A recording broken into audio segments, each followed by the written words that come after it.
আসসালামু আলাইকুম গাইস, সবাই কেমন আছেন? আজকে আপনাদেরকে পাঙ্গাস মাছ বোনার একটা রেসিপি দেখাবো। তবে আজকে মাছ বেশি বড় টুকরা করব না, ছোট ছোট টুকরা। প্রথমে আমরা আগে থেকে বুনে রাখা পেঁয়াজ বোনা দিয়ে দিলাম।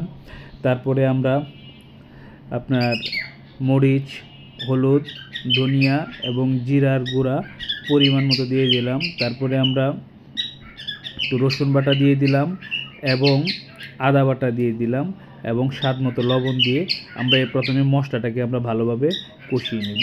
আমরা মশলা কষানোর মধ্যে কয়েক পিস এক পিস টমেটোকে ছোটো ছোটো করে স্লাইস করে কেটে এটার মধ্যে দিয়ে দিলাম। এতে টমেটোর একটা আলাদা টেস্ট হবে তরকারিতে। আচ্ছা, তো আমরা এখন অল্প একটু পানি দিলাম। পানি দিয়ে জিনিসটাকে একটু ভালো করে মশলাটাকে বাগার দিয়ে তারপরে আমরা মাছটাকে হালকা ভেজে নিয়েছি। নদীর মাছ তো ওই জন্য খুব বেশি একটা ভাজার প্রয়োজন হয়নি, হালকা করে ভেজে নিয়েছি। ভেজে আমরা এখন এটাকে ঢাকনা দিয়ে ঢেকে কিছু সময় রান্না করব।